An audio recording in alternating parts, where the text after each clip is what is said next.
Hello everyone, my name's Russell. I live in Abu Dhabi with my family and I'm going to make a video about driving in the desert. It's nice to go camping in the desert, but how'd you get there? Well, firstly, you need a car. I've got this, which is called a Toyota Prado. In the UK this is called a Land Cruiser, but here a Land Cruiser is the full fat version, which is a little bit bigger.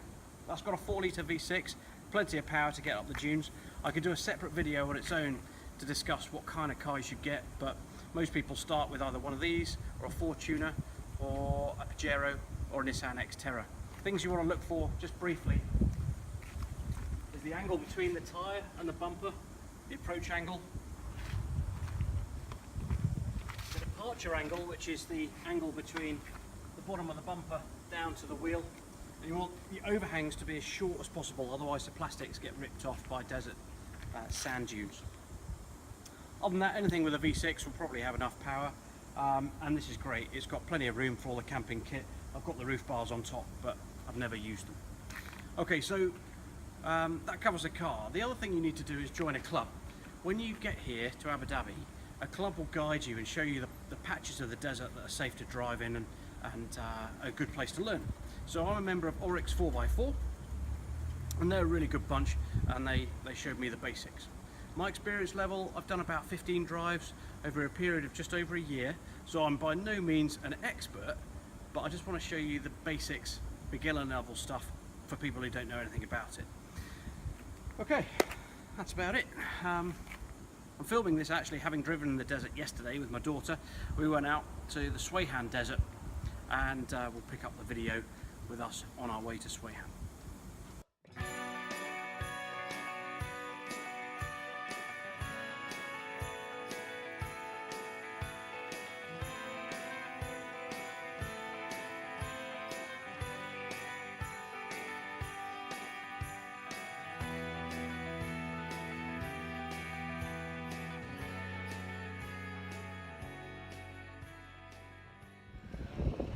Okay, the group's now kind of ventured onto the sand. We're at the deflation point. What we're going to do now is let down the tyres to 15 psi roughly, and this will increase the size of the tyre, the footprint on the sand, stop the tyre digging in so much.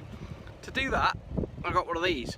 Actually, I've got 4 of these. One per wheel, and it deflates the tyre down to 15 automatically and stops when it gets there. Awesome, pretty easy. So let's do that. So, on it goes.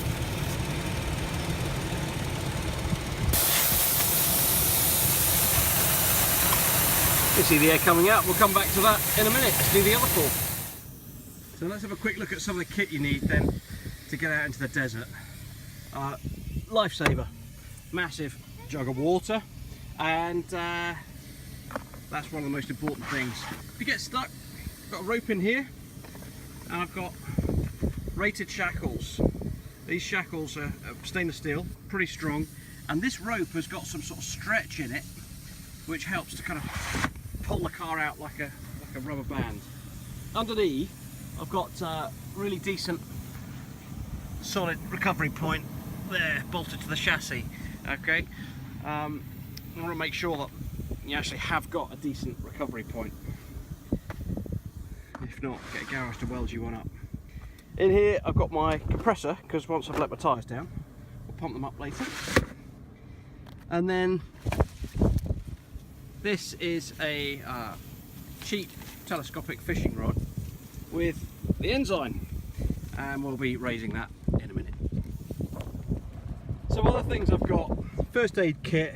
I've got some gloves in case I need to move the car and push it, touch hot parts.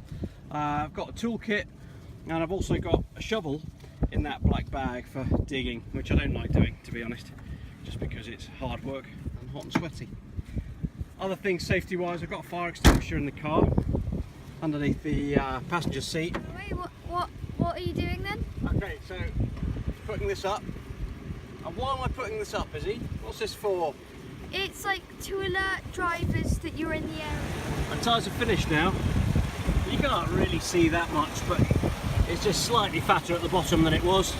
So I'll take these off, put the dust caps back on, and crack on. Yeah, there's a chap over there with his camels. There's Peter. You guys deflated. It's back there.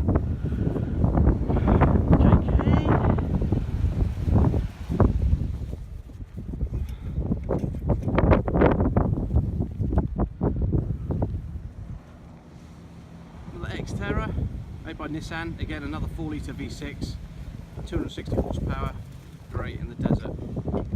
240 horsepower in that 4 litre FJ, and then another Xterra. So I'm just going to go through a few very basic rules.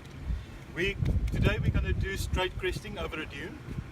Basically what it means is you have the dune, you're going to come up here and you're going to go over the dune. Okay. Two things that's important to keep in mind is safety, safety, safety. You've all got nice vehicles, you've all got enough power, you've got family in the cars, you want to drive out your car safely out of the desert. That's our goal, to drive out safely. We're all here to have fun. If you have to smash your car in the desert, that's not having fun. Okay. So when you do an approach to a straight crest, you're going to come up the dune.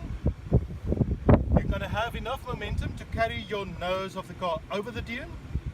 And that's all you need. You do not need to give too much power, otherwise you're going to fly on the other side. And if you're lucky, you're going to land on your nose and just slide down. If you're unlucky, you're going to just flip over and land on your roof, which you don't want. All the cars here has got enough power to get you nice and comfortable to the top of the dune, and just have your nose go over. Mother Gravity will do the rest and pull you down the other side of the dune. Okay. The convoy, make sure that you leave enough space behind the guy if he comes up, and you get stuck halfway, that's fine. Just stop where you are, put it in reverse, wheel straight, and just reverse straight down again. Okay. Do not try to turn while you're on top of the dune. That's not the best of ways. So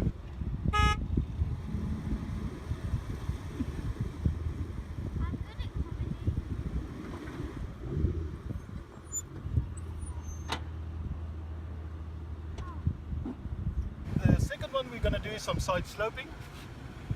You're going to approach a dune. You're going to go up the side of the dune. You're going to have enough momentum to carry you through the dune. And the moment you feel Mother Gravity pulling you down, just gently turn down, follow the curve, and down you go. The moment you feel your back of any of the vehicles slip down, just turn down. One way is going to approach the bowl. The first car is going to come through. It's going to come on top, and he's going to go through. The moment the car in front is off the dune, the next car can come. Do not come if the car is waiting there. Stay where you are at the back. Okay, safety brief's done. Safety is obviously key for this. It's just not worth doing if you're not going to do it safely. So we've had our safety brief. We know the order of the convoy, and really to go in the desert you need an absolute minimum of 2 cars in case one of you gets stuck, but preferably 3. And today we've got a bunch, okay, a number of cars, so we're good.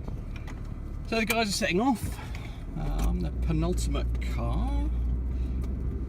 The blue Xterra in front of me. So we stay in order and follow the tracks of the car in front.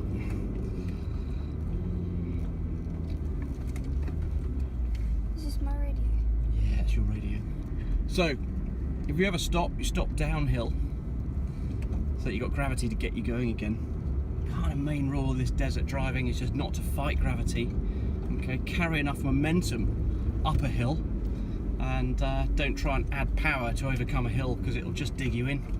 So add your power before you get to the hill and we're all good. So here we can see a bit of a drop off, okay? Not a problem at all. Such great fun. Yeah, it's a good laugh. Now us at the back here, we've got the advantage of experience. We can look at the cars ahead of us going over things.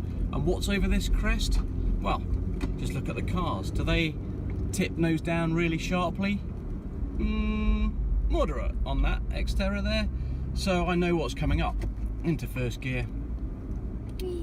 Off the brakes, off the gas, roll down, job done.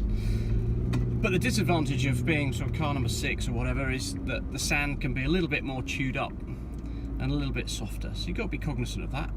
Noticing that there's a big bump down here. Okay, we'll take it nice and easy. we go. So, it would appear that the camels have called us up. Hello. How you doing? You don't get closer than that, do you, Russ? No, indeed not. I think he likes my Prado. At the moment, the time is about 9 o'clock, and that gives us an advantage because the sun's still relatively low, and that means that shadows are cast and you can see the relief of the desert. We'll see how that changes as we drive towards 12 o'clock and the sun's directly overhead and there are no shadows, and it'll be very, very hard to see any short drop-offs like this one that's coming up. Okay, so we're going to head up here. Here's a bit of patch of soft sand. Okay, and then looking at that FJ, there's a steep drop-off over here. We'll come up, we'll take it easy, and we won't go down there until we know he's clear. Okay, so I'm just gonna. There he is. Okay, so there's the nose going down and up, and then we've got a little bowl here. Okay, so we go down, feet off the pedals, then gas. Let's get up the other side. Yeah, momentum, all about momentum.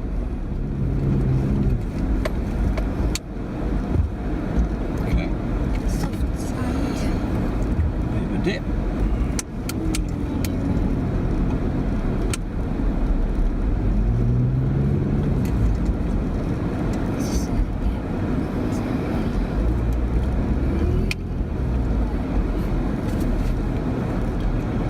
Okay, down we go.